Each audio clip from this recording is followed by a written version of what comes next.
Good morning. Welcome, everybody. It's me, Teri Hunter.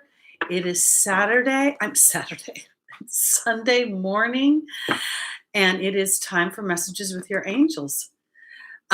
It's March, guys. Yay. We're getting into 2020 a little bit deeper. So this week we have an interesting square between Pluto and Saturn and Venus.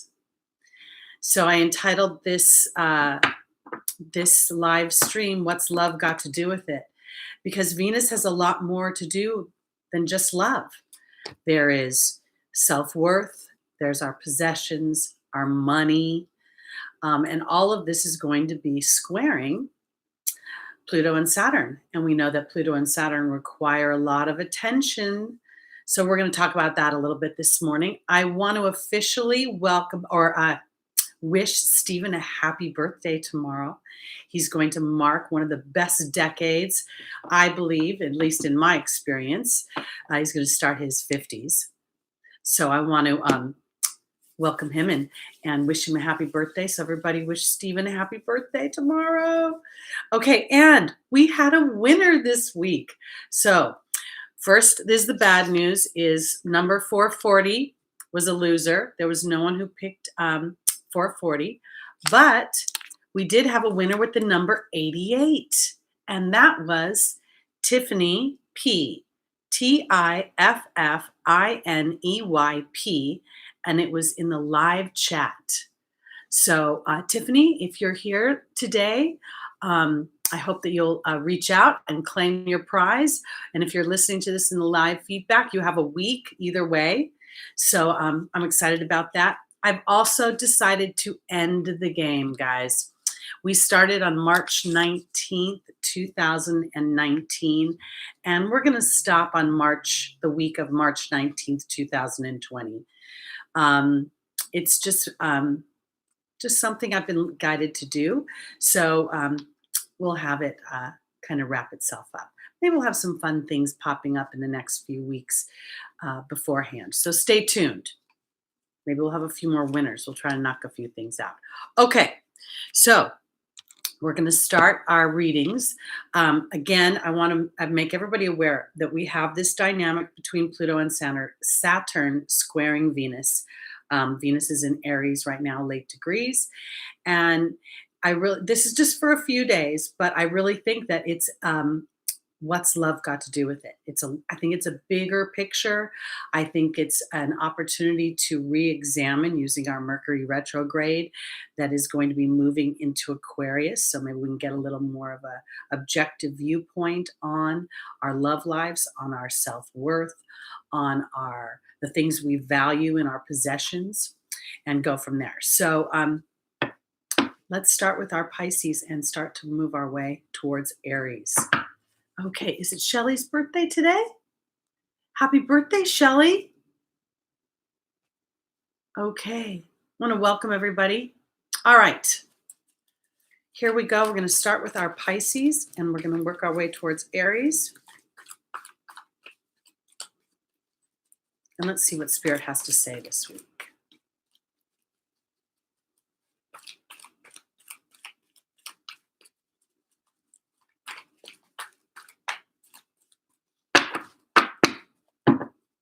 All right, for our Pisces, our first angel is Xana. The second is Layla.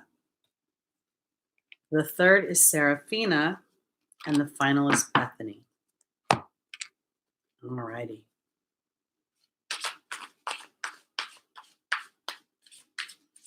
Welcome, LP. Welcome, Shelly. Welcome, Nikki. I said hi to Cosmo Kid, Oil Painter, Barbara, Yvonne, Agent Ruth. I think that's how you say that. Okay. I can only see so many in the chat, but we'll say hi as we go along. Angelina, welcome. All right, Pisces.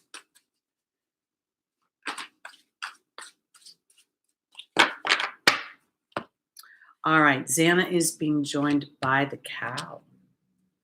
Layla is being joined by the serpent. Seraphina is being joined by the spider. And Bethany's being joined by Merlina. Okay, so here we go. We have Xana, the angel of protection, and we have the abundance card. So I entitled this particular live stream, What's Love Got to Do with It? We have Venus squaring Pluto and Saturn this week. It's only going to last for a few days, but I really think that this is about allowing yourself to review and how are we giving and receiving of love. And I say this for my Pisces, rising, moon, sun, and stelliums, because in my final position is Bethany and Merlin. And Bethany is a card of self care, and Merlin is balance through pressure. So I feel like this is an opportunity for you to know that you're being protected by spirit as you really look at how am I not only giving love, but how am I receiving love? Is it in balance?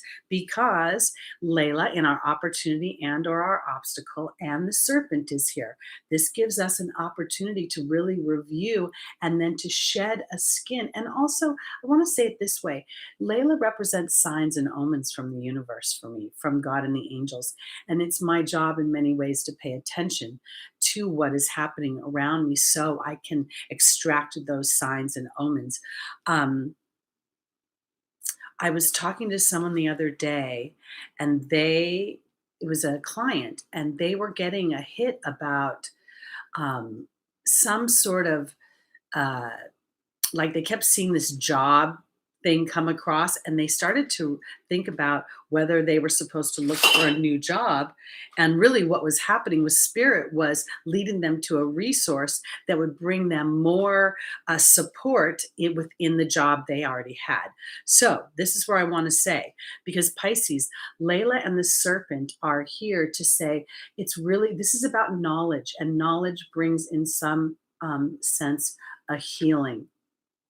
um, I'm going to continue on and then I'll address Cheryl. I'm sorry to hear about your loss.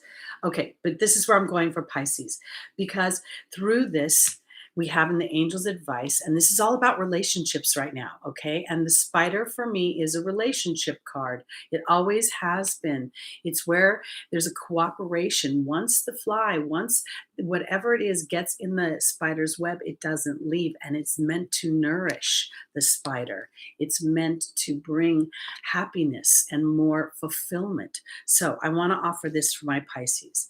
This is a week where I feel like Mercury is retrograding. It's an opportunity to review, to reevaluate, to look at the things that not only involve your love life, but also what makes you feel valuable. The second, naturally, I think of Venus as ruling the second house, Taurus, as well as Libra. And second house is about not just possessions, it's about my self worth. It's about how I relate in the give and the take of love in my life. And I really believe that because my self worth is going to indicate how I show up, my confidence, how much I'm willing to stand in faith over fear. So, Pisces, you're being protected as you review how you're being nourished and how you nourish in relationships. Are you getting what you're looking for in relationships? And it's a time to connect with spirit so that you can gain knowledge and insight through the signs and omens that they are giving you, so that you can get something that truly sticks and now feel a shift in your family. And this is done. This is the angel's advice. Okay. So here in the potential final outcome is this is about self-care and allowing for there to be balance, allowing Merlin to bring justice. This is a karmic card in many ways. So it's going to be about trusting that if you take care of yourself, you will receive things the way that you want them. And that's possessions, that's a sense of fulfillment, that is the money that you want and the relationships that you want. All right. Cheryl, I really want to say I'm so sorry for your loss. I'm so sorry. This has been a really heavy, heavy time. And so many people, I have had a lot of people experiencing loss. I was with a client about a month ago, literally doing a session, and her phone was on airplane mode. And when she put it back on, she found out her grandfather had passed. Another client of mine had lost her husband earlier this year. It's been a tremendous time, but I want to offer this for those experiencing loss. It's also a time to sit in think about how you can connect with that loved one. Shared memories will be ways that those loved ones can connect with you by either triggering those memories or having those memories be indicators, like you're watching television and someone says something and it reminds you of a situation or an experience you had with that person. That's a moment when you can really take in and feel that presence. The thinning of the veil is coming. I mean, we're here, and the more we pay attention to that, the more we allow for that. And Pisces, especially Neptune, is transiting Pisces and has been for a while. It's a 12th house. It's a house that will connect with the other side. So, Angelina, I'm so sorry to hear that. See, here we have another one, somebody who's lost somebody close to them. I want to offer this too. These loved ones that are crossing and then you're coming together here on Sunday, they're here with us now as well. And they start to form an energetic momentum. So I would encourage you guys this week to allow yourselves to ask your loved ones who have crossed over to give you signs and omens, to use your memories and your shared experiences as part of the language that they're going to build with you as you move forward and journeying without them in the physical. Okay. Whew, heavy morning to start. Okay, let's go on and go into our Aquarius.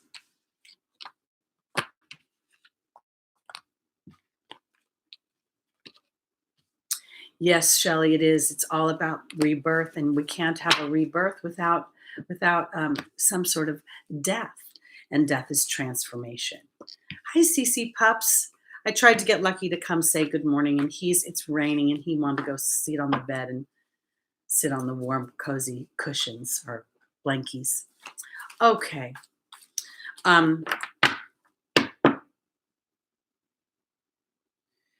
The loss, you guys, as I contemplate these physical losses, I also know that there is a birth on the other side. It's kind of this weird, as the soul starts its transition um, to the other side, it's almost as if we're watching a woman who's pregnant and the baby is growing within her.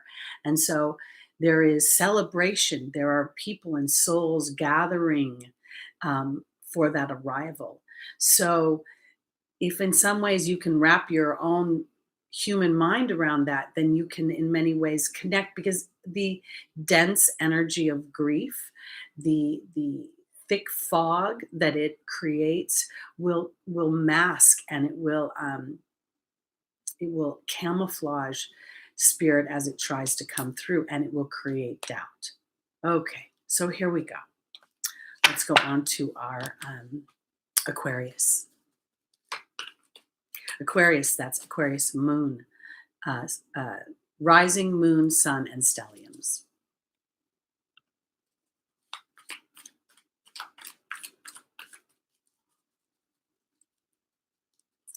Oh, Shelley, if your mom was in a dream with you this morning, that is one form of communication, especially those dreams that feel so vital and so tangible.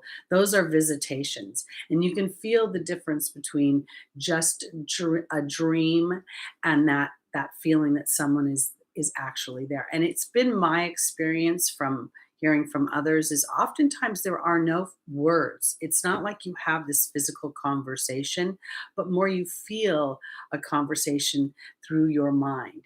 And that is really how spirit does talk through us, or talk to us. Okay.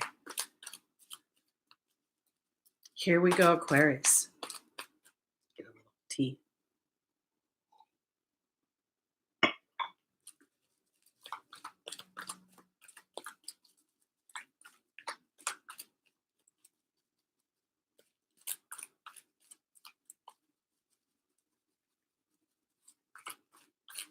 Thank you, Stephanie. That's beautiful what you had to say. And I get, and I want to say this too, because everyone in the chat, everyone who's here, whether you do it consciously or not, your oversouls are sending love to the whole community. And as we walk through these various markers through life. It gives us an opportunity to not only bond but to empower ourselves to I feel like these crossings, these people who have passed over and who have encouraged you to be here in this community this morning are giving us the opportunity to know that they're here too. And as we stand in that vibration, we start to build a bridge, a tangible bridge. Thank you, Margot. I like my scarf too. Okay. I want to say this too. For some of you who may experience the loss of a loved one who you've been challenged by, my dad and I had a challenging relationship. My Aries rising was extremely assertive, and he had a Virgo sun, Virgo rising, and Neptune in the first house. So we had a very push pull relationship. And when he crossed over, I believe that he was able to see me in a way that was much different and much more authentic to who I am. So I want to say that the relationship with my father feels actually like it's gotten better since he crossed over. So in some ways, because I didn't have a particularly warm, fuzzy relationship with him, his crossing had a different effect. I don't miss him physically per se, but I'm warmed at knowing that he feels and he connects with me in a way that is much more tangible to me now. So I want to offer that for you guys. Okay. All right. Margot, I think when people leave with no warning, it's kind of my dad had a heart attack and literally he had friends over and they had a game night and dinner, and then he passed at about 11 o'clock that evening.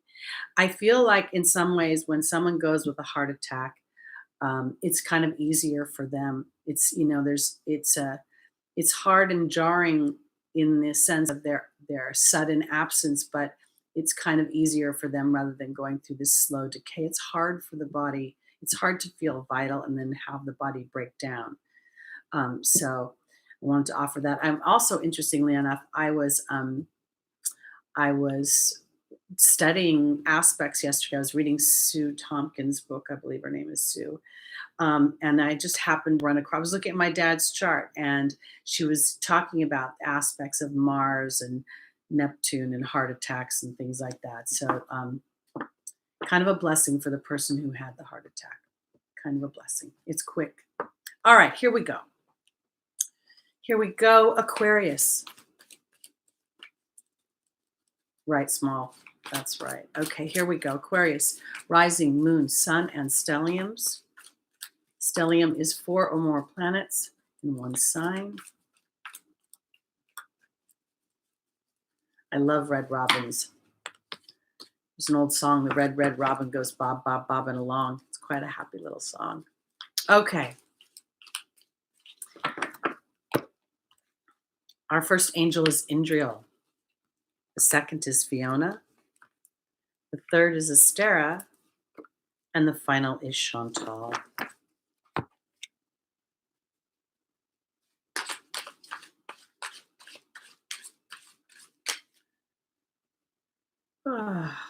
If you only really had one.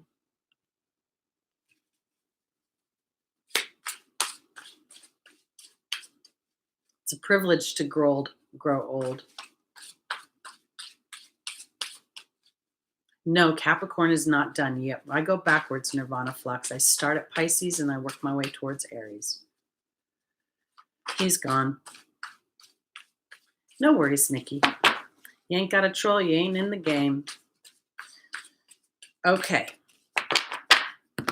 So joining Indriel is the bird. Joining Fiona is the bee. Joining Astera is the dragon. And joining Chantal is the wind fairy. Okay. So we talked about how Venus is going to be squaring Pluto and Saturn this week. It's just a few days, but the transit's I believe, is going to be quite impactful. And I want to say for my Aquarius is I directly think this is going to involve your love life. And I say it this way because Indriel is the light worker. And Indriel, I don't think this is about being a light worker as much as I think it's about shining your light. And then we have the Baird. And the Baird is talks about storytelling. It's about music. These are the higher vibrations of the Baird, but it's also my story. It's where I come from. And I want to offer it this way because I don't want to say I'm going to go to the final position and then I'll go back around because Chantal is talking about the resurgence of a romance, either with a newcomer or with an existing relationship. And it could be a relationship that's been on a break or had a little bit of a rocky road lately. And there's the wind fairy. And I really think that this is for Aquarius a time to assess when you, to look at your history, to really, and I want to put it this way. When you look at your history, it's not always negative. Sometimes when two people first meet and they start to recognize the vibration between the two of them, their stories, their fears come bubbling up. Venus square Pluto. But now we have this transformational energy. I'm sorry, Venus square Saturn for the fears. With Pluto, we have the opportunity for this death and rebirth. And I feel like in this particular instance for Aquarius, this thought analysis is reviewing the story of the comeback, the small ways that this potentially, whatever disruption has taken place in your relationships, there could be pearls of wisdom that have been garnished through that journey. Because in the opportunity, the obstacle is Fiona saying that now you've asked God and the angels for help, be open to receiving their guidance. And then there's the B card. And this is about believing. This is about believing that there is a wisdom to everything because Astera says you deserve the best, reach for the stars with your dreams and desires, and don't compromise. And there's the dragon. So let me just round this out, okay? Because I'm going to go straight to your love life.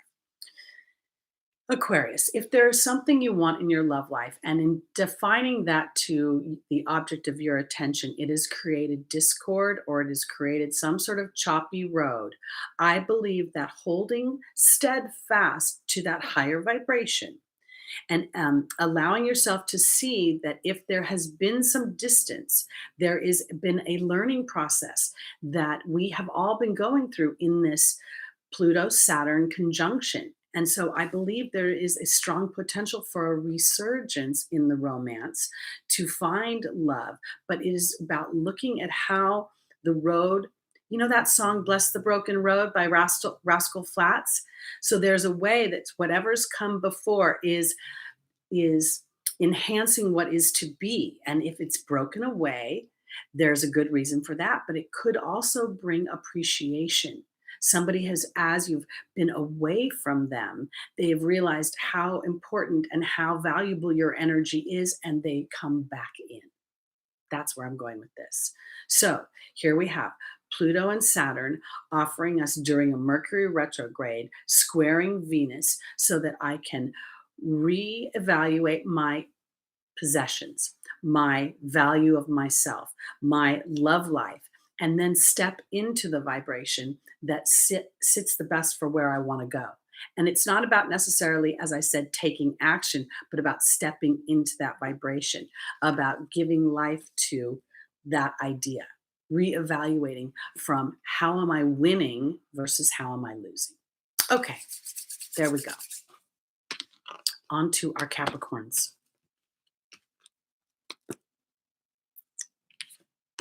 Stephen, I hope you're going to do something super fun for your 50th. I kind of had a pretty low-key birthday, to be honest. I'm kind of not really a birthday person too much. But what I did was set some very strong intentions for that period of time. And I'll tell you, it's funny. Yesterday I was, I just turned 60 this year or last year. And so I'm starting a new decade as well. And it's always those first few months in the new zero number is so weird. It's I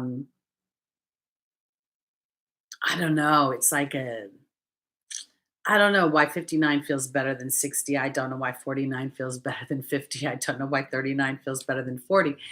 But it's just a weird thing to adjust to. So here we are adjusting to all these things while the stars are in this interesting place. So something to consider. Okay, here we go. Capricorn. Capricorn, rising, moon, sun, and stelliums. And I just want to quickly say again, Tiffany P., you won this last week with number 88 in the live chat. So I hope you will reach out in the next week or so. The information is always below in the see more thing, so you know how to reach me, so we can get that done. Yeah, turning 60 is so weird, Cheryl. It's just so weird. I don't know. I didn't mind 40. I'll be honest with you. I never had any issues. 50 was the first time I had any issues. And it was just because I think more or less, I never got married. I never had kids. So I had a little moment like, am I a total weirdo? And then I, of course, corrected. Okay, Capricorn, here we go. Our first angel is Fiona. The second is Azure. The third is Desiree. And the final is Archangel Gabriel.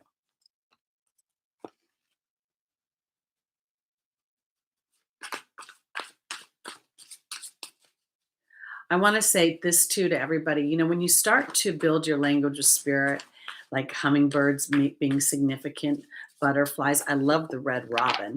I'm big on Seahawks here. I can hear them speaking to each other. Then spirit will whisper in their little ears and inspire them to go across your path. So don't be afraid to go against the grain, is what I want to say. If something, if butterflies don't mean anything to you, but dragonflies do, or crows do, allow your own language to start to build, because spirit will easily use those things to get your attention. You don't have to go into somebody else's dynamic, somebody else's definition. Okay. Now, that's not to throw out structure, because when I started thinking about, the charts and the different things that the planets mean. Okay. All right. Fiona is being joined by the Risk card, Capricorn. Azure's being joined by the Dog. Desiree's being joined by the Partnership card. And Archangel Gabriel's being joined by the Hawk. Wow, this feels very interesting, very similar in some ways to Aquarius.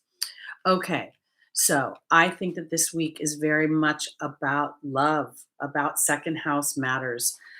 So here we have Fiona saying, now that you've asked God and the angels for help, be open to receiving their guidance. And there's the Risk card. The risk is being in a faithful place. The risk is only having a concept of what you want versus actual tangible results, seeing it with your heart versus seeing it with your eyes. Because in the opportunity, the obstacle is, as you're saying, your desired outcome will happen in the very near future. Don't try to force it. Then there's the Dog. The Dog is about unconditional love, loyalty, and sincerity. And I want to say it this way. Forcing something is a resistant energy. It's really very fear-based, and it's actually like putting a cog in a wheel. It'll slow something down. So, because I feel like faithful action is inspired in some ways. And if one is feeling doubtful, then that's where you turn to spirit and ask them for eyes to see things, or the heart to see things from the perspective of you winning versus you losing. Because in the angel's advice, Capricorn, I have Desiree saying that conditions aren't favorable. And then there's the Partnership card. And I want to offer it this way, because I started saying that this is similar to Aquarius. I have recently experienced a bunch of clients whose relationships have gone like this, only because they were going to come back together. So I don't know if you can see me. So they're together, then they split, and they come back together. It's sort of like when you see a romantic comedy, the lovers come together, everything seems great, and then there's this big problem that gets to be solved so they can come back together. I feel like here's Fiona saying that God is in charge of your the object of your love, or if you have not received love yet, God is in charge of bringing that to you, and your job is to risk the bigger picture of what you want. And I'm going to the final position now, because Archangel Gabriel is all about communications and about turning over your insecurities to her. And there's the hawk. The hawk is about rising above the situation. Here's our opportunity and our obstacle: loving partnership. And this is what I want to say about Capricorn too, because I've been feeling Capricorn going through a very strong transition of being able to be their practical, logical, dependable selves, and also opening their heart up in a way where they're starting to see with their heart chakra versus their eyes.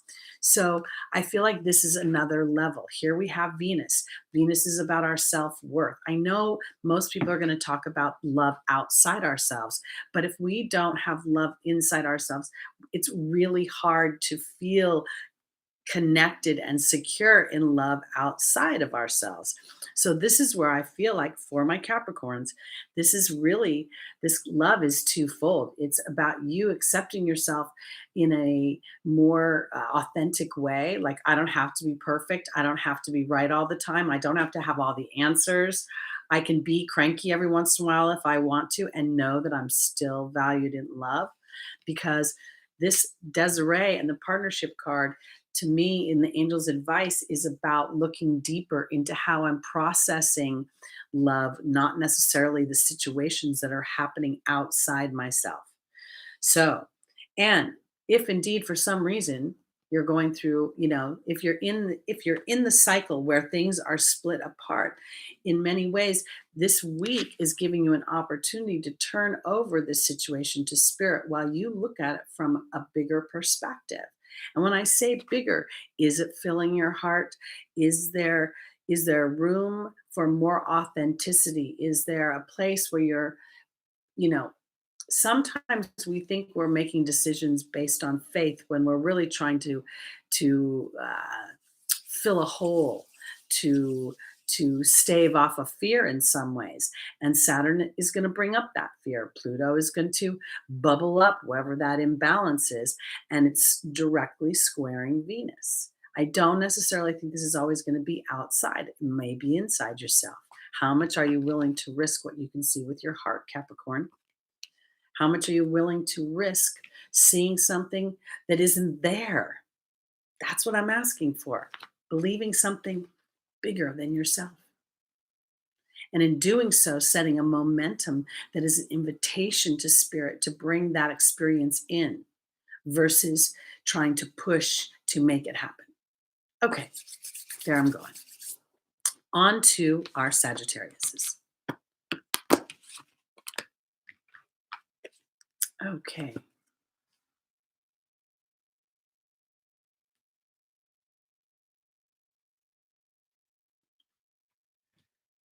Okay, Susie.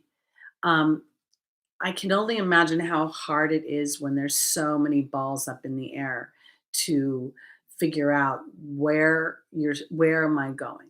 What's going to happen to me? But I feel like sometimes when we go through these changes, these chapters, it's about looking deeper into what will make you authentically happy, not what you can afford, not what you can see with your eyes. Again, this is about a bigger faith so that spirit can open up dynamics. I have a client who is in at one point, she lives in another country, and they do business very different in the country than they do here in the United States.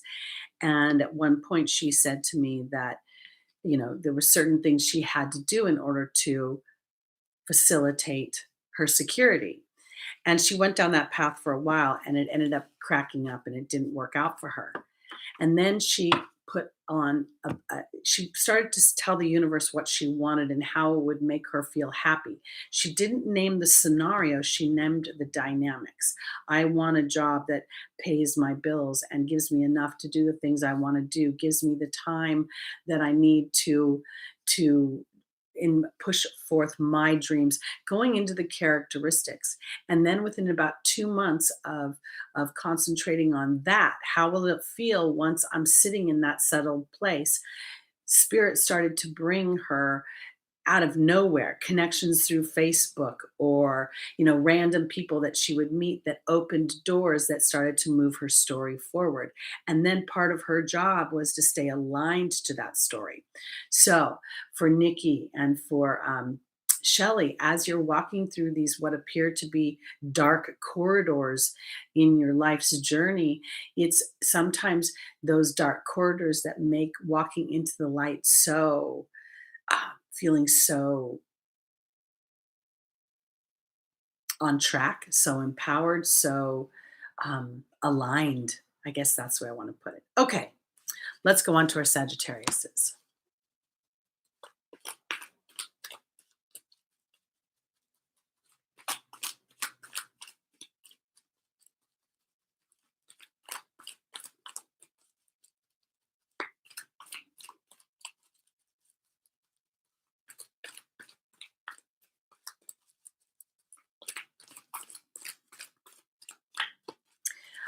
As I'm shuffling, and I know this is kind of challenging with the timestamps and all, but I want to offer this to Susie, who's saying that she's getting out of a narcissistic relationship.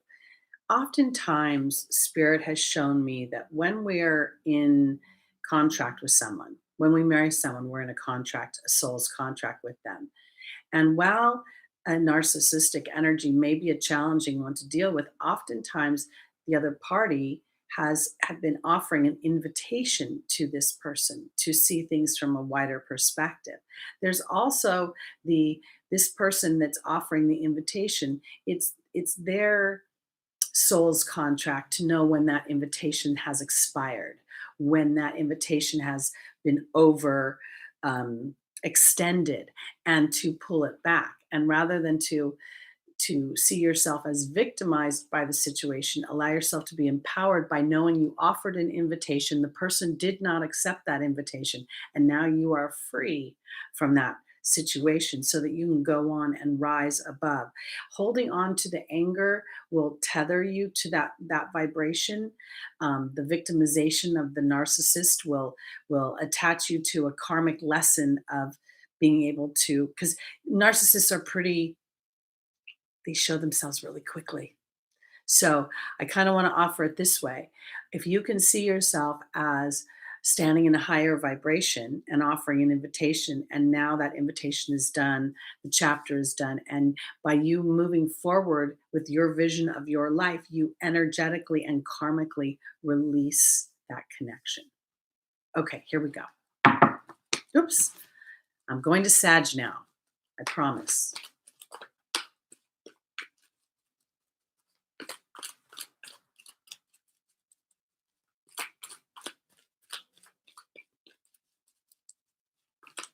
Okay.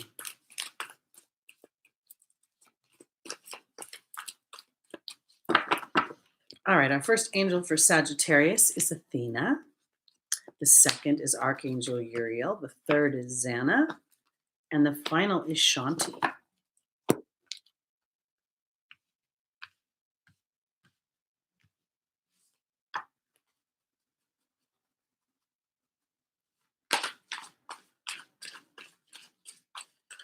It's interesting because when we meet people when we're in our 20s, we're closer to our teen years of exploration and curiosity. And so as we grow, oftentimes we find the 40s is where we start to look at life from a more, what's love got to do with it? What's the meaning of life? Why am I here? We stop looking at the markers in relation to what other people have done and start wanting markers for ourselves. So that's why we will often see that at that age, people really start to dramatically change, especially if you've had children when you're young and they start to go into college and have their own lives. All right, Sagittarius. Athena is being joined by the Wealth card. Archangel Uriel is being joined by the Fear card. Xana is being joined by the Partnership card. And Shanti is being joined by the Cow. Okay. So for me, the Wealth card always represents harmonious wealth. It's where I feel like I'm thriving in many facets of my body, my physical body, my emotional body, my spiritual body, and my family body, my friendship body, all the dynamics that create the human experience. And here we have Athena. Athena saying it's safe for you to lovingly assert yourself towards the things that you want.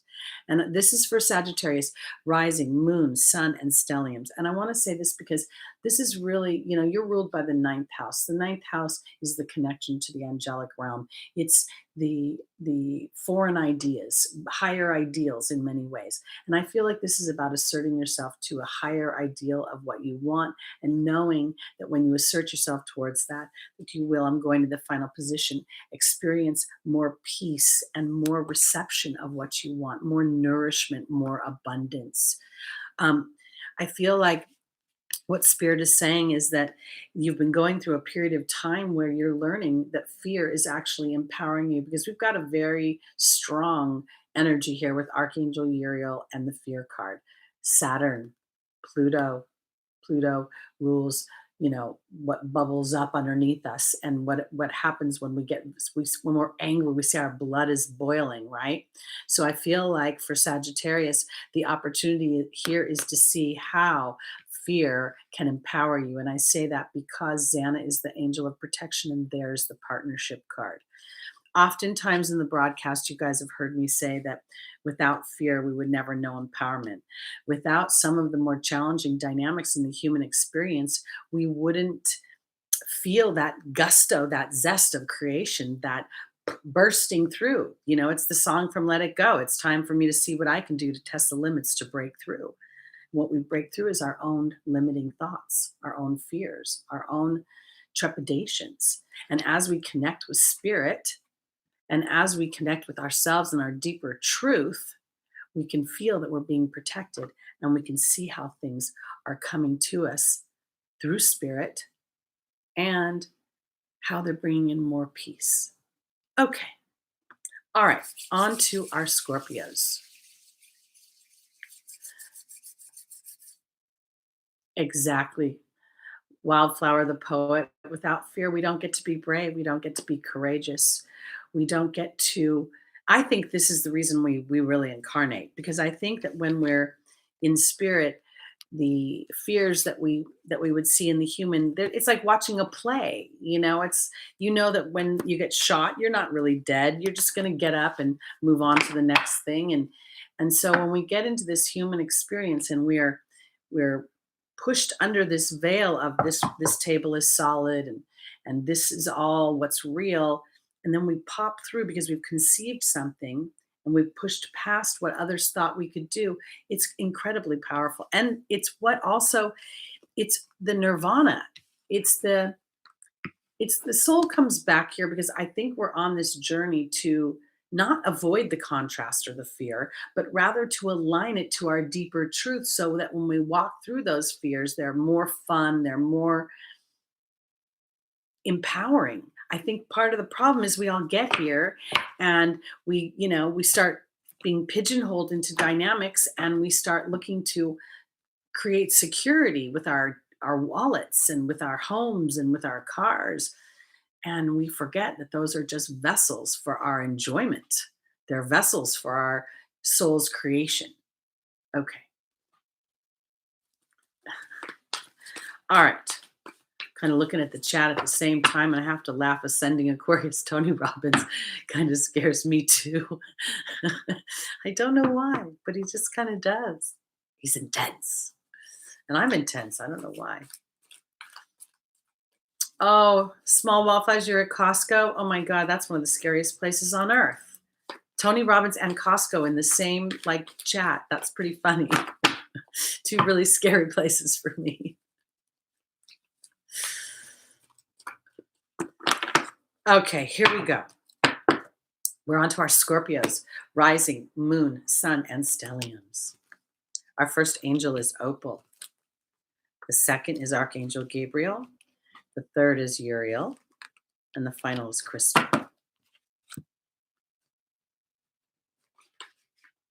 I love the acronym for fear. Fear is a false evidence appearing real. I like that.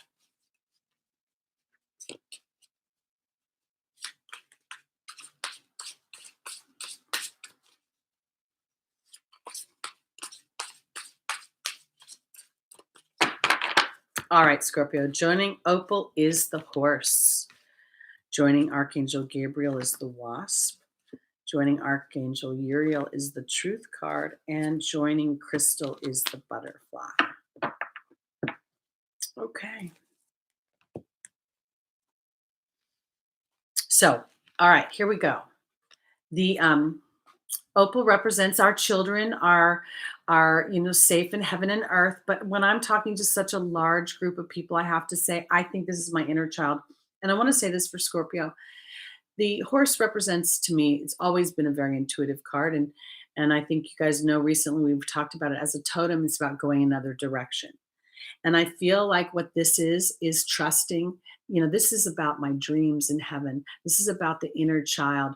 This Opal for me, um, when they talk about uh, God being in charge, like what does it say here? Your children on earth and in heaven are happy and well cared for by God and the angels. I feel like that's really more your dreams, more your inner child. And this to me is really, I think that the horse is about going a different direction in trusting that God has got his hand. Jesus is on the wheel. Because I'm going to go into the final position. Crystal is saying have faith and hope because there's more on the horizon that you can't see. And here's the transformational butterfly. This is Pluto. Think about it. Pluto goes into this dark place to be transformed into something beautiful. Now, I want to say this for Scorpio because in your opportunity or obstacle is a little challenging. The wasp is a challenging energy. It's being hurt, it's being pissed off, it's being feeling stingy. And then here's Archangel Gabriel saying, give me your sting, give me your hurts. Let me take care of them. Because Archangel Uriel is saying there's something to review, there's a deeper truth that's creating your frustration. So I want to offer it this way.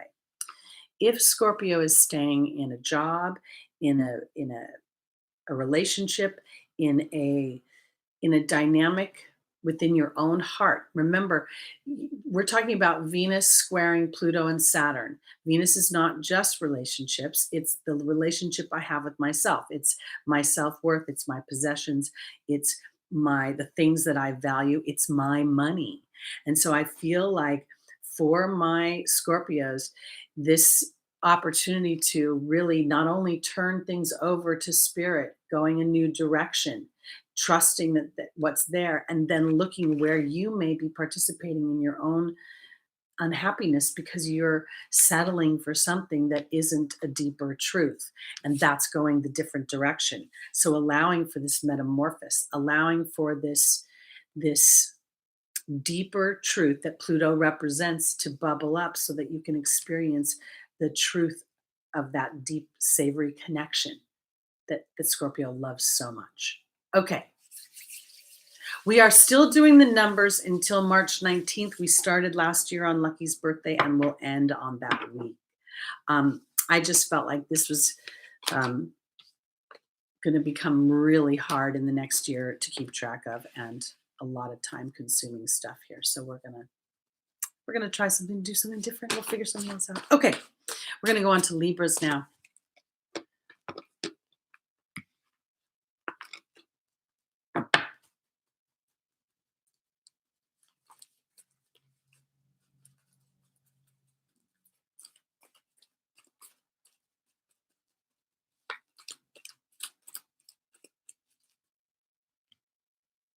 Moving mountains. I want to offer this trust is yes, but it's the trust in the deeper picture.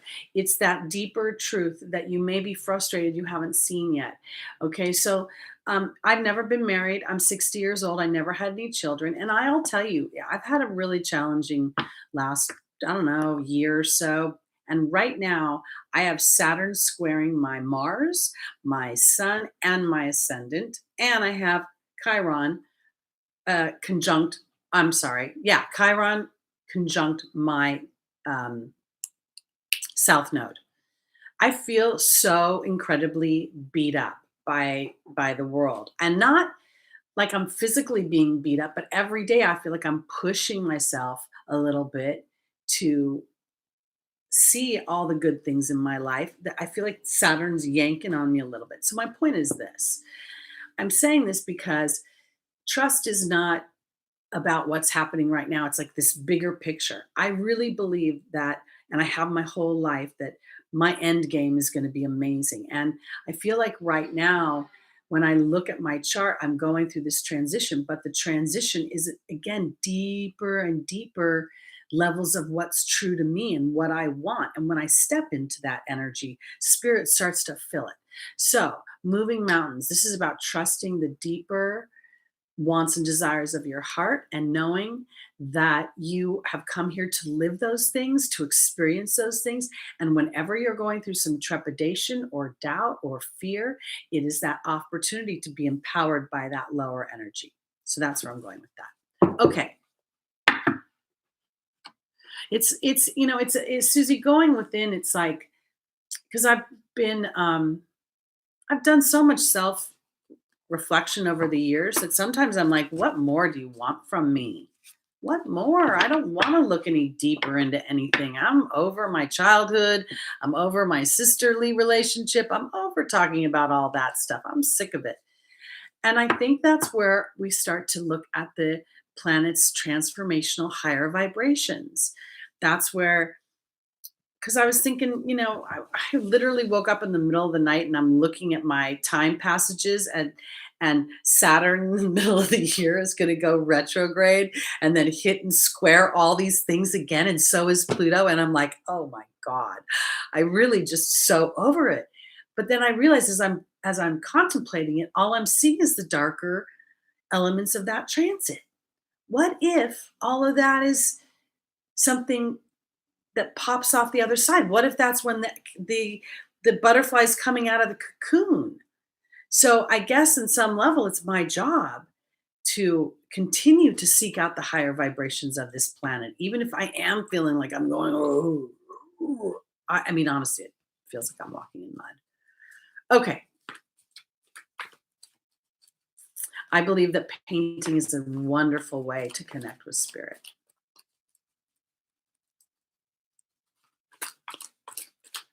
Okay, on to our Libras. Here we go, Libra.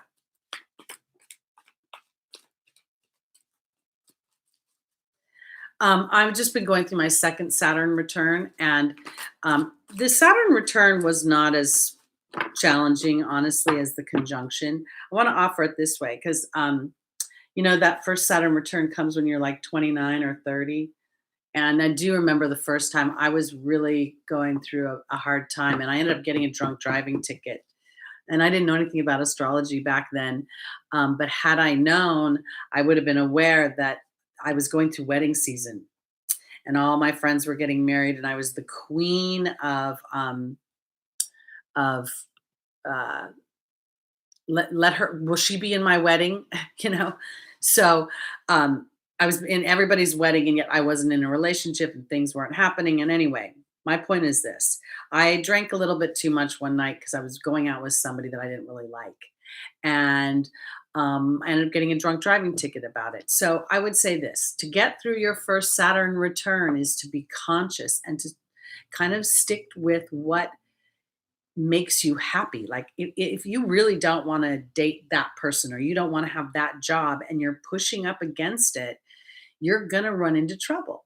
So that's where you engage Saturn to say, okay, help me to grasp the higher vibrations of this and to find work that pleases me, relationships that please me, etc. Okay. All right, here we go. All right, here we go, Libra. Exactly. Oh, second Saturn return is much easier than the first. The difference between this one and the other one is that damn Pluto is in the way. Did I say damn? Sorry. Love you, Pluto. Little dwarf planet. I was thinking, okay, this is terrible to say. Okay, terrible, but I'm going to say it anyway. I was wondering if Pluto was an animal, if it would be a chihuahua. Because I was wondering, like, it's a small little dwarf planet. It was considered a planet. Then it got its name. It got its planet status taken away from it. And I wondered if it was like mad, and like,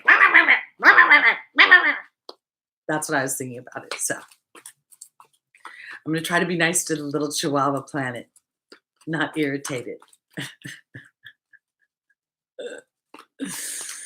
All right, finally, Libra.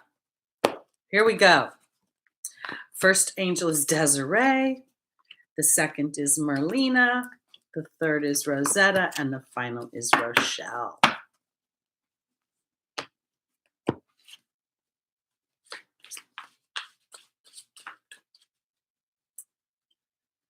You gotta just transform that Pluto, and then it'll be really fun. You gotta know that. That's the one thing about those darker energies. When they're transformed, they really they almost have like, in their transformation, it's almost because the road is so hard, it's like their transformation feels even better. Like you really conquered something. Gosh, I'm just very dramatic today.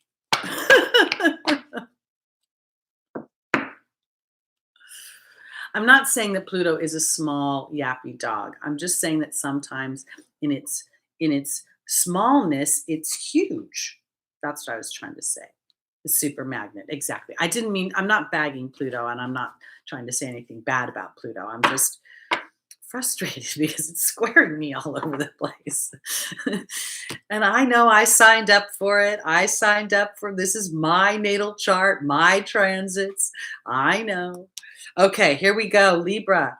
Desiree's being joined by the water fairy. Merlina's being joined by the letting go card. Rosetta's being joined by the bear. And Rochelle is being joined by the hawk. Okay. Okay, so here we have Desiree saying that conditions aren't favorable right now. And there's the water fairy. So this is very much about my intuitions. And I want to say it this way, okay? Because here we have this week, I'm talking about a square for a few days between Pluto, Saturn, and Venus. And I really feel like this is about self-worth for Libra. I am a Libra sun. So when they're saying conditions aren't favorable, I want to say, oh, maybe I'm feeling a little sensitive. Maybe I'm really, I'm walking through this square, and it's affecting my emotions more than I realize. So here is Merlina saying you're confused and indecisive. And there's the letting go card. And I feel like that sometimes there is a, we started off earlier today with quite a few people who have experienced loss. We are on Libra. People have experienced physical loss. And now we're going through this square, okay? The square that hits our love life, it hits our self-worth, it hits our money, it hits our possessions, it hits our second house. So I feel like Libra in many ways could also be feeling the collective. You rule justice, you rule what's fair. And so this part of this could be that you're feeling not just your own emotions, but the collective around you in some ways. And so here, this is about opening up your mind a little bit. This is about, this is not letting go per se, but this is the song Let It Go from Frozen. So it's funny how some distance makes everything look small, and the fears that once controlled me can't get to me at all. And there's Merlina, a card of research, a card of confusion. And I just think it's because you're walking through a watery place, walking through emotions that are partially yours, and then the collective of the ocean of everybody else's emotions. We're going through challenging times in our politics. People who were being Pluto's bubbling up their stuff, like Harvey Weinstein being convicted. There is a ripple effect. Everybody who was part of the Me Too movement was aware of that conviction, and so it sends this ripple. The Kobe thing sends a ripple. Our politics sends a ripple. So this is where I'm going with Libra, because Rosetta is in the Angel's Advice, and there's the Baird. I feel like this feels so collective to me right now. This feels like we're walking through this icky kind of energy that Libra may feel is partially them, but it's also somebody else, because Rochelle is sitting in the final position saying to follow your heart and to rise above what you're seeing. And when I say that, I mean, it's kind of like, well, maybe this isn't all me. Maybe this is just coronavirus. Exactly. Everything is sending this weird fear-based ripple. I mean, literally, you're seeing ads all of a sudden on Instagram for masks. I mean, it is a crazy time. So for Libra, if you're feeling extremely emotional over this next week, if this squares between Venus, because you know you're ruled by Venus, you and Taurus are ruled by Venus, and they're squaring, this fear-based planet and this birth and this death and rebirth planet. So allow yourself a little bit of wiggle room, I guess is what I want to say. Allowing yourself a little bit of maybe some downtime, maybe a giving yourself a little get out of jail free card, maybe not trying to take action to to make everything neutralized and fair right now, but maybe rather just going, okay, I'm swimming through a cold pocket. And as if I honor how I'm feeling, if I honor this, then it'll be easier for me not to get sucked in. Okay. All right. I would not suggest any drastic moves. I always think it's best is to take care of putting good nutrients in my body. That's what I always think is the best way to take care of my. I was thinking too when I was getting ready today that I wanted to bring up. When I was younger, I went and saw a therapist. I was in my 20s, and I was like, I'm a big potato chips gal. Love salt, salt, salt, salt. And I was talking to her one day, and I was mentioning something about having this crazy binge of potato chips, and that I could feel it in my hands. And she said, "Well, if you can feel that in your hands, imagine what's happening in your brain." Oh my goodness! So she was one of the first people who had me start to think about when I'm feeling emotionally compromised. What am I eating that's contributing to making me feel emotionally compromised? So I stopped eating pints of ice cream when I was feeling sad. I'm still a big chips gal. I can't say I'm not, but at least I'm aware of it. So anyway, just making remember to put good nutrients into your body. That will help. Okay. All right, guys, let's go on to our Virgos. First angel is Xana. The second is Daniel. The third is Yvonne. And the final is Serena.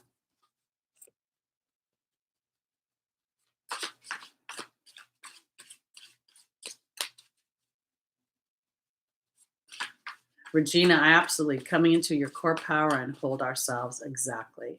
Our bodies are very strong. They naturally know what to do. There's little soldiers in there. God didn't make them silly. They're not that vulnerable. Okay, Virgo, joining Xana is the fire fairy. Joining Daniel is the focus card. Joining Yvonne is the bee. And joining Serena is the butterfly. Okay, so I feel like for my Virgos, this Venus is all about money, to be honest with you. It's all about making money, having money, and following your dreams at the same time. So here we go. We have Xana, the angel of protection. She protects us from all types of harm, and she wants us to feel relaxed and to trust that. And then we have the fire fairy. The fire is about creative action and optimism. And I want to say this. I feel like this is for my Virgos who are creatively minded.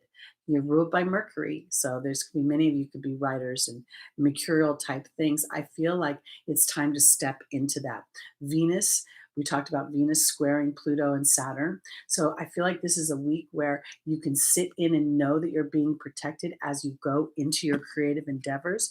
It's time to focus in on what you love. And it's interesting because Daniel is the angel of marriage, but for some reason I'm seeing this not as marriage, but I'm seeing this coming to Virgo as money. So I feel like as you marry yourself to your focus, you will see your being energy is creating a dynamic. Yvonne talks about having a way with animals, but it's to me about vulnerability. So for my Virgos who will think, who will be practical, will say, I have this much money in the bank and I have this many bills and da da da da da da da. So I want to say it this way: focus in on your partnership with your being energy and your vulnerability to your own creative ideas and optimism, and know that you're being protected because all of your resources will be taken care of. See how Serena is so serene and calm. She's just got her eyes closed. God's in charge of all your resources, and this is going to help you transform to even deeper levels of truth for yourself. So that's where we see the square aspect of this Venus Saturn, Venus Pluto square has an opportunity to this tension that it creates can, or malcontent in some ways, this disruption can push you towards what you want as you start to believe that you are being protected. And as you start to believe it, you will see evidence of it.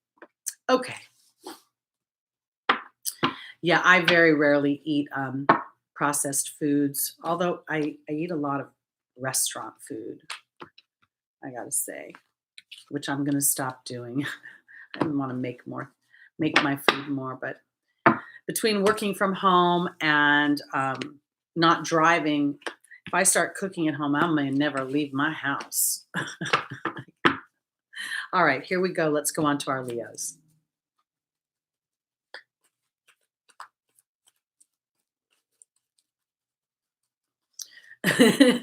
That's funny. Ascending Aquarius.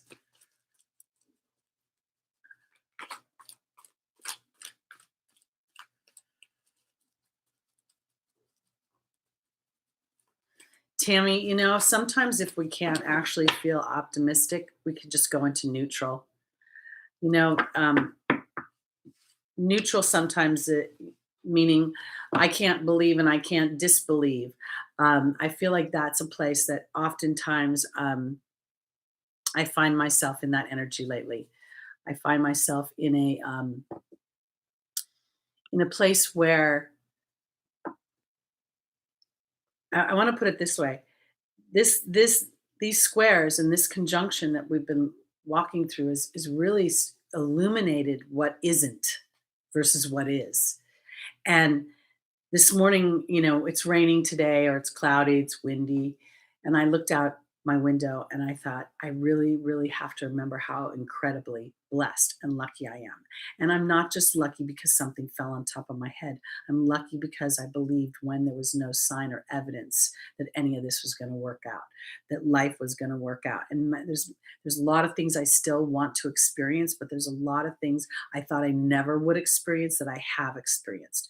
So I feel like that's part of where we're going with this dynamic for this next week, this next few days when Venus goes through this. And then as she moves more into Taurus, we'll get this calming and she'll be happier. Okay, on to our Leos.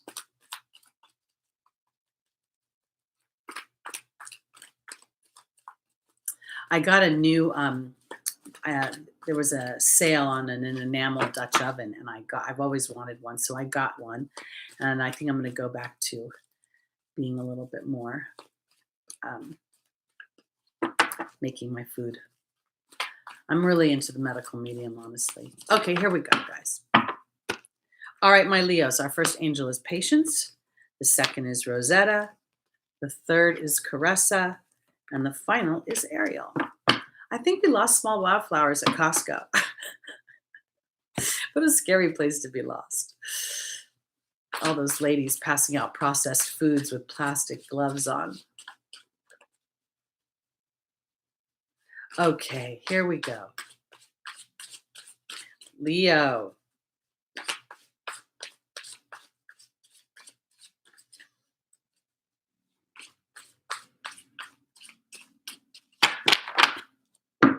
What? Joe, what are you saying? Why are you putting that comment in there? Okay, Patience is being joined by the butterfly, Leo. Rosetta is being joined by the frog. Caressa is being joined by the mystery. And Ariel is being joined by the joy card. I'm sorry, I have to laugh because my name is Dee. You just made me crack up because I never go into Costco ever. And I don't eat any of the free food that they do in the stores either because I don't know, it just sketches me out. Okay, Leo, Our first angel is patience, and patience is about observation. It's about paying attention to what's going on and being a student in my own life and then synthesizing the energies I observe. And there's the butterfly. This is really, really about transformation and observing your own transformation. I don't think that this is about anything that's happening in the future. I think it's about what's happening right now, Leo. And I'll say it because Ariel in the final position and the joy card. Ariel talks about new psychic and spiritual experiences changing the way you view yourself and the world and others. And there's the joy card. You know, I feel like this is really a time for Leo to take stock, to take inventory of all the things that you've been working on, all the things that you've been intending on. I feel like this square between Venus and now look again, you know, this is a in the general chart. You're going to have to look in your own natal charts to see if where that square might hit you. But I want to say it this way because Rosetta and the Frog are here, and I feel like for my Leos, you're going to be really jumping from one lily pad to another more authentically to your heart, and anything that might be of holding you back, any childhood shadows or ghosts or dynamics. I can't help but think that you know the Leo child sometimes is asked to settle down, to let others have the floor, to be more gracious of letting others take center stage. And I feel like that this has really been an opportunity for you to evolve past that idea that you're a stage hog and more that you bring so much joy and so much pleasure and so much gaiety and light and fun and romance to everything. And I feel like that's where I'm seeing you really jumping into a more childlike dynamic, like you rule the fifth house. Because here's Caressa saying you're at the end of a life cycle, and there's the mystery card. And I feel like this is so you can I feel like what it is, it's the end of a cycle of denying yourself or having extremities.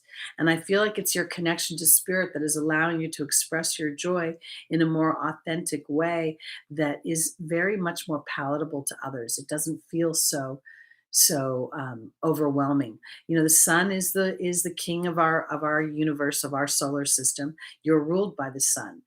So there's those times when I've felt like people were asking me to sort of, you know, dim your light a little bit. And I feel like this is an opportunity where Leo is really figuring out how to be who you are and what you are, without dumbing down or without overwhelming others.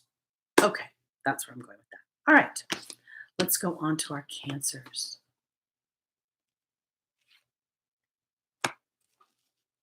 Hey, small wildflowers, you were missed.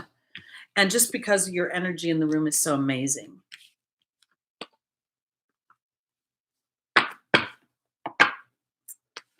Okay.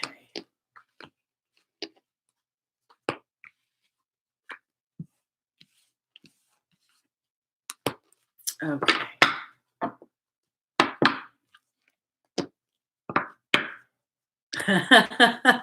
Oil painter, you're so funny. Okay, here we go. On to our cancers. Cancer rising, moon, sun, and stelliums.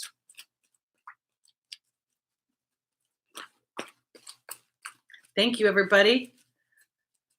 Okay, here we go.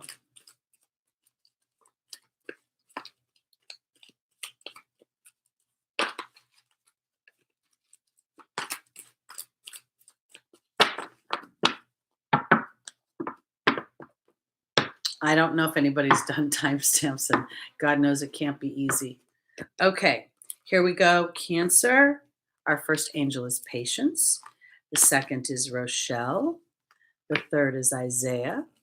And the final is Rosetta. Ooh, I'm getting chills everywhere. Good morning, Beatrice. Welcome. I should say afternoon. It's actually afternoon here.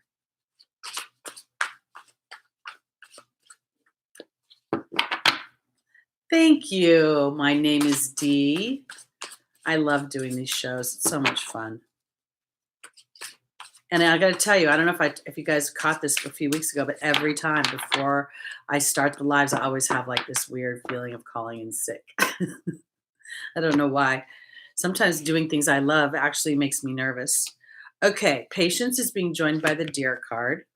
Rochelle is being joined by the Goblin. Isaiah is being joined by the Mystery card. And Rosetta is being joined by the Swan. All right, my Cancers.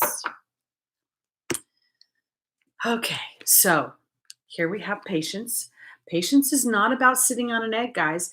It's about assimilating. It's about observation. It's about paying attention to what's going on. And then we have the Deer. And I feel like this is really about paying attention to what's going on and being gentle and diplomatic with yourself. Because in the opportunity or the obstacle, we have a kind of a challenging energy. We have Rochelle telling you to follow and honor the guidance of your heart. And then we have the Goblin. The Goblin is the wounded ego. So I want to offer it this way. This week, we've said we have the square between Venus and Saturn and Pluto. And I think Saturn and Pluto may be represented here by the ego. And here's Venus. And there's a collision. There's a collision going on. And Isaiah is saying it's time to give birth to new ideas and new situations, and it's time to make choices. You know, this is really because these two dynamics kind of represent the higher self and the ego. And the ego should never be villainized because the ego is the part of us that also says, you can. Why not you? But it's the part of us that will then, once you start to endeavor something, it will ask you if you're sure. And that feels very Saturnian to me. So for this week, I feel like for Cancer, this is about going to your deepest place of your heart and allowing for transformation. And when I say transformation, again, you know, the idea that Cancer would follow their heart rather than their ego, because their ego is going to say, well, what about everybody else? You know, Cancer, you rule the fourth house. You rule the moon. You're the nurturer. You rule the family. You should take care of everybody else. You shouldn't take care of you. That's a luxury. And I think that this is a time when you can actually observe how taking care of you and being gentle with yourself as you do so really feeds the bigger collective of what you want and allowing for this transformation within. Okay. That's what I think for Cancer. I'm going to go on to my Geminis. I've been making my own teas lately. I'll get some ginger, and I will put fresh ginger and some cranberries, and just kind of boil them together in water, and add a lime, add some raw honey.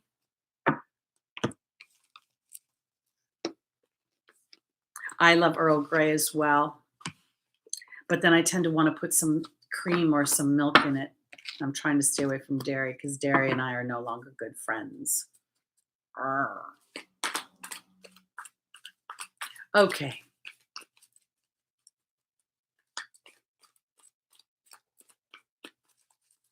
Here we go, Gemini.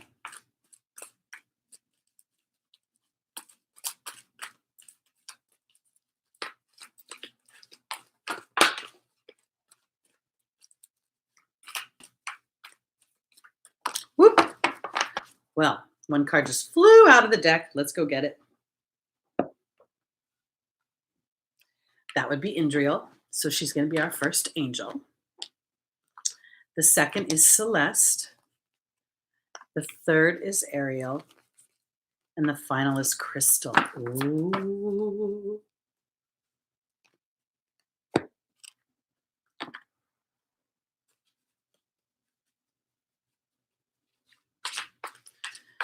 I'm working on the whole idea of being vegetarian. I've lessened with meat, but I haven't conquered the beast just yet. I think Burger King does give out crowns when you're celebrating your birthday, but you may have to be 12 and under, Stephen. You can also go to Farrell's for the zoo if you want. That would be fun.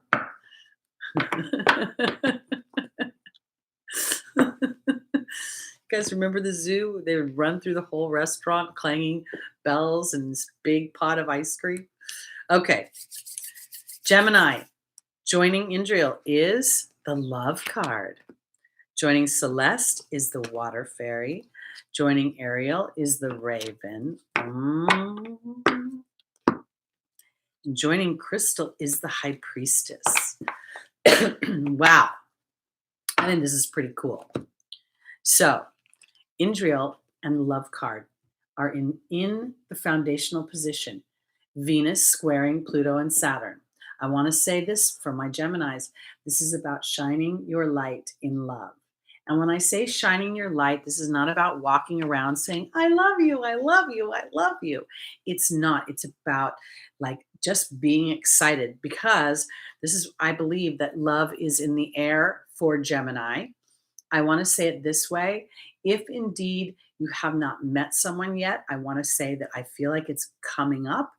And if you are currently in a relationship, I want to offer this, being able to see the object of your attention through a new lens, because in the opportunity, the obstacle is Celeste and the Water Fairy. And Celeste talks about a new home, a new place of employment. But as I always say, this, wherever you put me, I think a certain way. So if you put me in a new home or a new place of employment, I'm still going to think the way I think. So Celeste is a shift. A shift is in the way that I'm feeling and in trusting my intuitions. That's what this is about. This is about Gemini. Instead of being too mercurial, too twinny, too going back and forth, this is about really starting to trust my intuitions, because here is Ariel saying that new psychic and spiritual experiences are changing the way you view yourself and the world. And there's the timing card.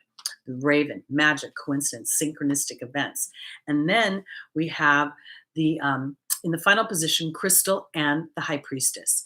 Crystal says, have faith and hope. There's more on the horizon that you can't see. And then the High Priestess is about the deeper version of what you want, the higher version of the dynamic you want in love.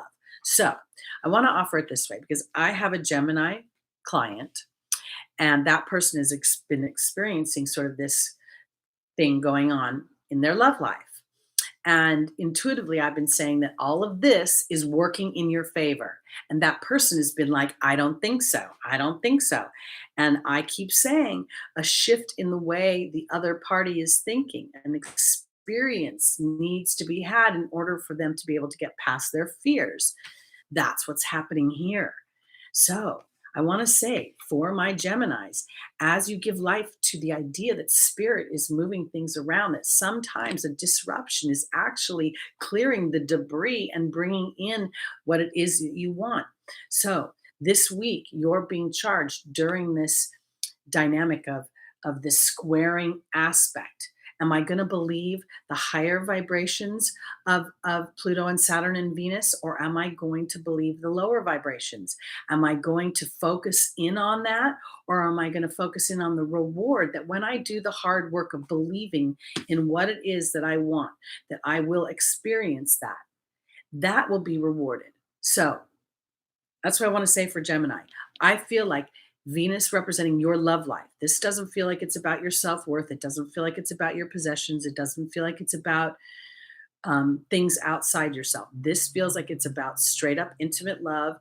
It's about believing in love. It's about trusting in love. It's about, and again, I want to put it this way, because there's the potential that you've been getting little signs and seeing how spirit might have put in a challenging situation so that you could show up in a high vibration that gives somebody else an experience that then allows for more trust and more security to be had. Okay. All right, we're going to go on to our Tauruses. Now, remember, I go by rising. So it's Gemini rising, Taurus rising, moon, sun, stelliums. Stelliums are 4 or more planets in that sign. Okay. Here we go, Taurus.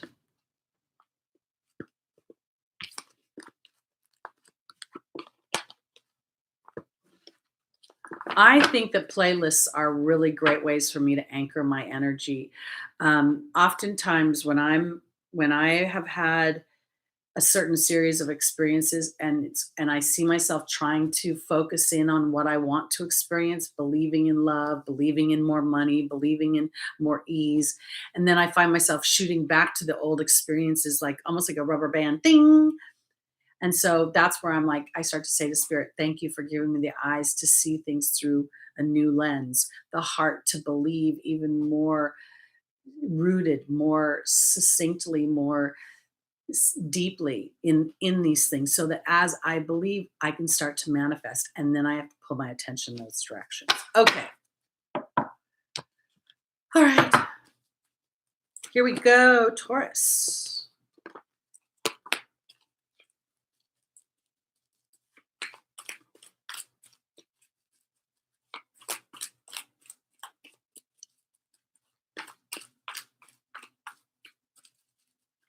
Jules, Taurus rising, this is for you.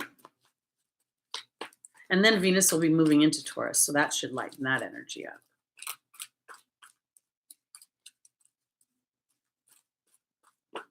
I think all these squares are happening on my ascendant too. So Venus will be sitting on my ascendant, squaring Saturn and Pluto. Yay! I really don't know how much more introspection I can do. All right, so while I'm still shuffling for Taurus, I want to remind Tiffany P that you are the winner this week with number 88. I hope that you will get a hold of me within the next week so you can claim your free half-hour reading with me. Everybody put your numbers between 2 and 500 in the chat.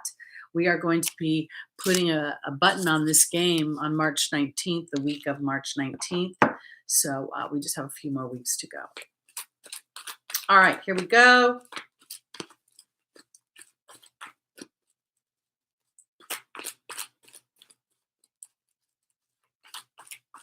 This is for my Taurus, rising, moon, sun, and stelliums. Our first angel is Maya. The second is Layla. The third is Vanessa. And the final is Isaiah.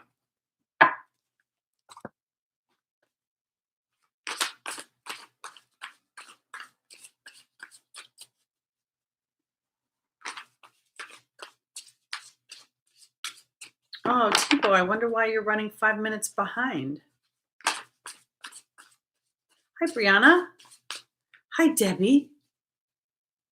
Nirvana Flux. Hi, Lion with the numbers. Tweety. Okay.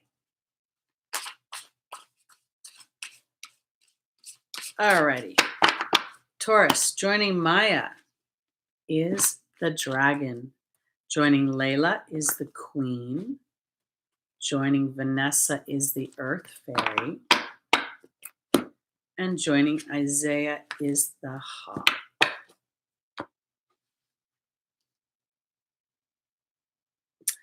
Okay, so the first thing I get when I'm looking at this power and strength with Maya is I'm sort of getting, I immediately saw the bull, okay? I saw the bull, and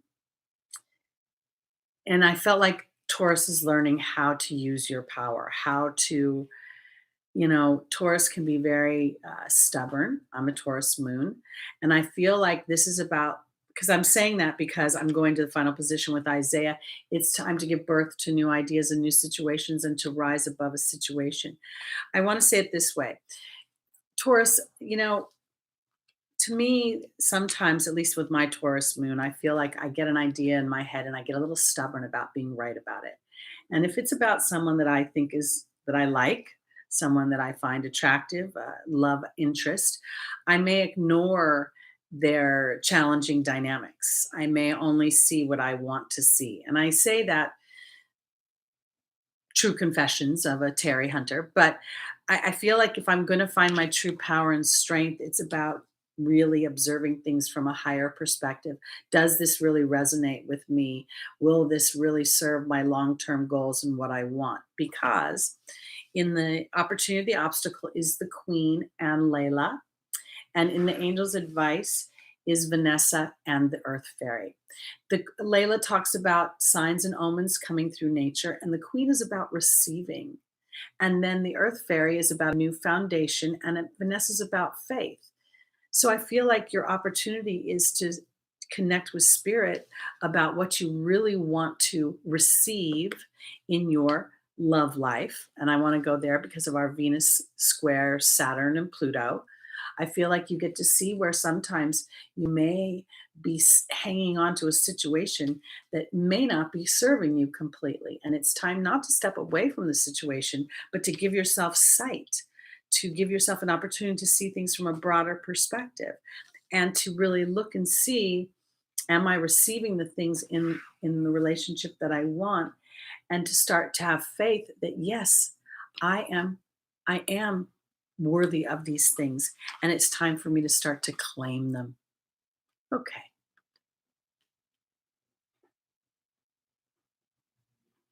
All right. So we're just going to say this.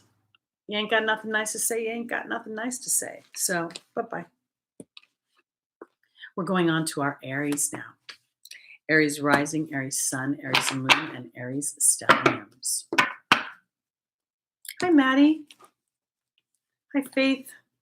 I think I said hi to you. I said hi to Brianna. Okay.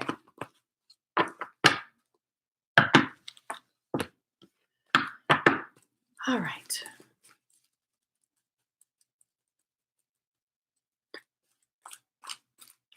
I want to offer this when it comes to faith and trust. For me, faith is I agree. It's being able to believe something you haven't seen with your eyes, but I want to say it actually to me, when I think about faith, I think of faith and hope. Okay. Hope feels like it's outside of myself. Faith feels like it's inside of myself. When I go inside of myself and I say, will this happen? Won't this happen? Am I able to do this? Am I able to do that? I have to ask that deeper truth. That's where I really feel like that faith comes from. It's not the absence of fear, it's the ability to stand in our vibration. Boy, okay, I'm sorry, darling wicked clown. You gotta play nice with others. It's just kind of how we roll here, honey. Okay, so faith for me is more powerful than hope because I own it. Um, and then there was and there was something else I was saying. I got distracted by the clown.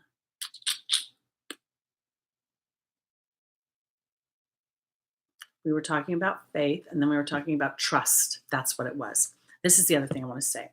So, trust to me is about trusting my higher self to have created a life path and dynamics where I do get to experience the things that I want.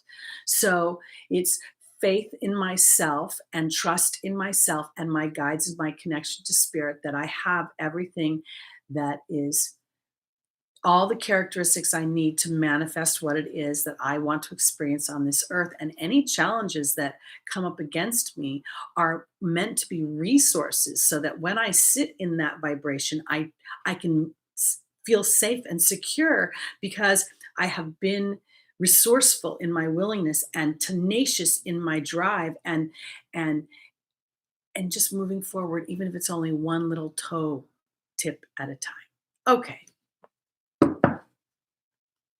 Debbie Ogden, are you my Debbie? Are you my blonde Debbie that I know, Debbie?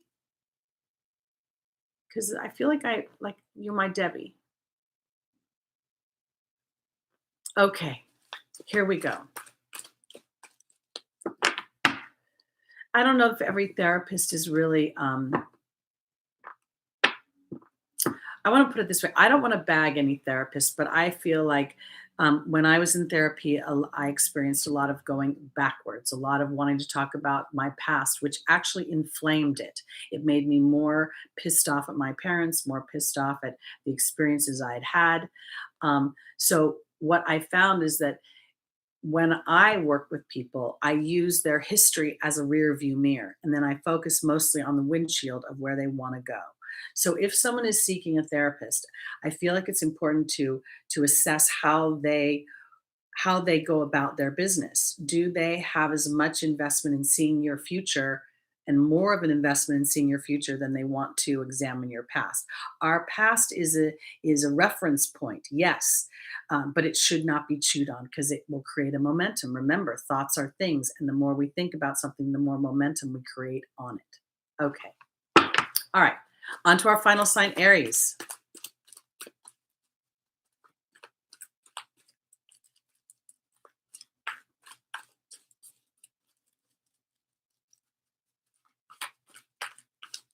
Oh my gosh. Jane Fonda's workout tape. Did you have leg warmers and the sweatbands around your wrists and around your forehead?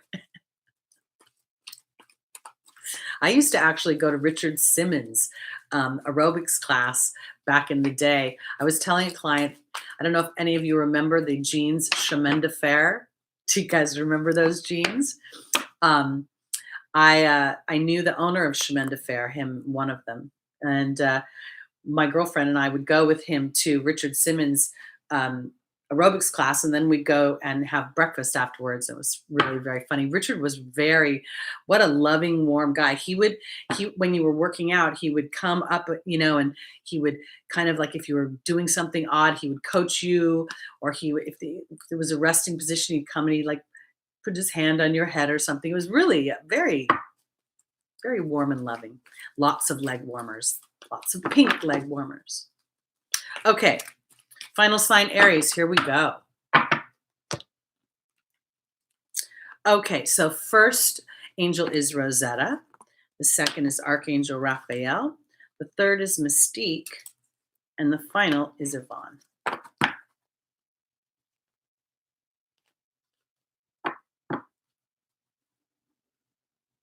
I absolutely agree, Susie.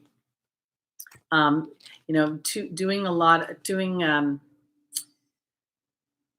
about the past puts us back into that frequency. And so the amount of time we go into that is really what's more relevant. It's not about avoiding looking at it. It's about the amount of time and the tidal wave of emotion that comes with it.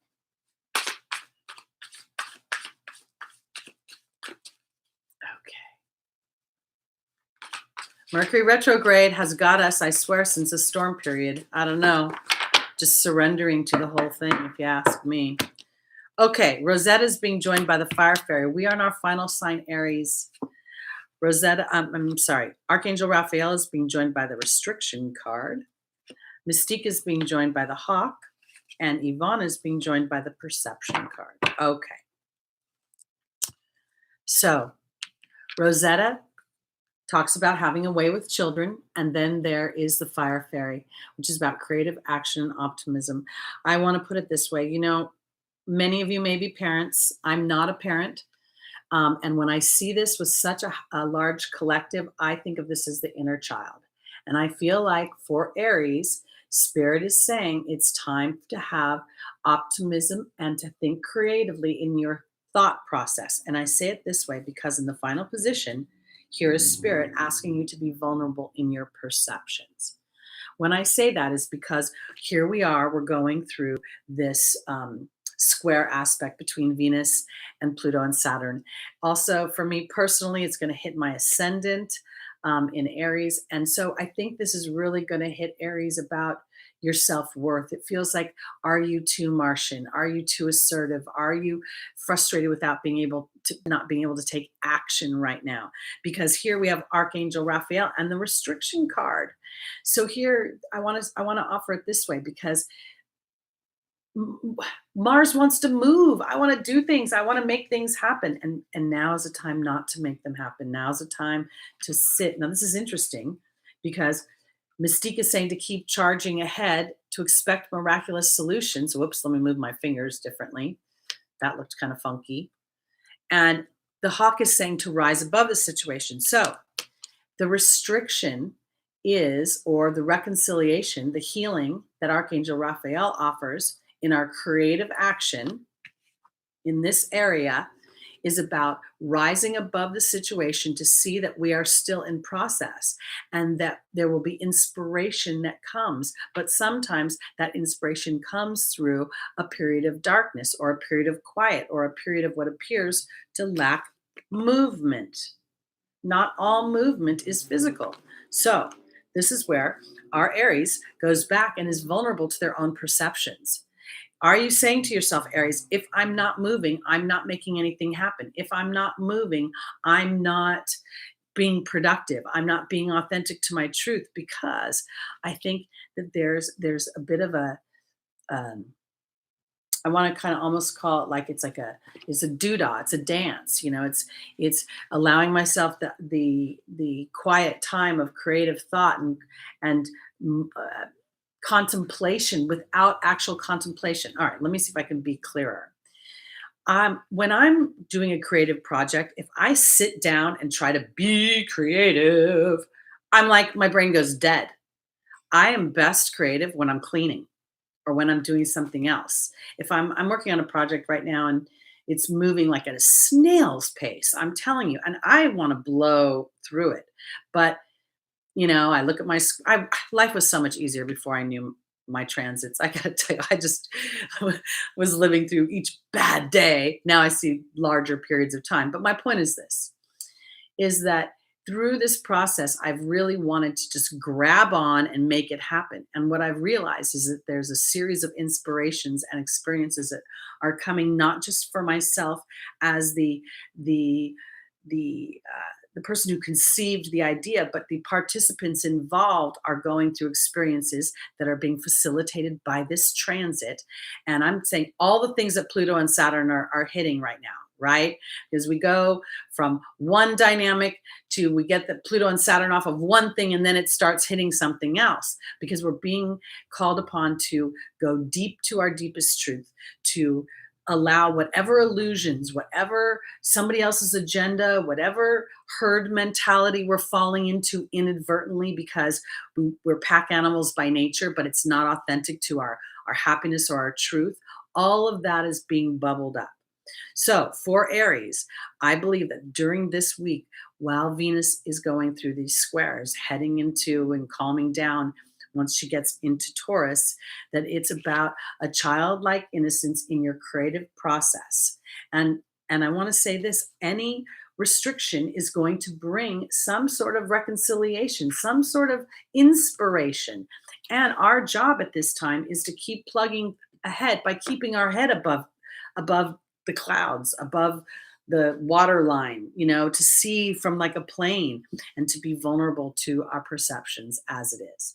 Stella, I am on Aries and I go backwards. So I started at Pisces and I work my way towards Aries. I did this about, I don't know, 2 or 3 Mercury retrogrades ago, and I haven't been able to go back the other way. It just feels like it's only fair to the latter signs to go first. All right, so this is pretty much it for this week. Again, I want to remind everybody, 440 is out of play. With the number 88 was won by Tiffany P, and you have 1 week to claim your prize. We're going to bring this game to an end. I'll find some other little fun thing for you guys to do, but this game has gotten, for me, monotonous, and we don't win enough, so it bugs me. So we're going to come up with some things over the next few weeks, some surprise wins in the live chat. They will be exclusive to the live chat. And that's it for everybody. So I want to thank you all for showing up. I want to thank you for being here today, and sending lots of love to y'all. And we'll be back next Sunday morning at 11 a.m. with more messages from your angels. And I want to give a last shout out to Stephen to have a wonderful birthday tomorrow. May God and the angels shine upon your special day. May your meal be delicious. May your friendships be rich and your laughter be loud. Sending lots of love to you all. Namaste.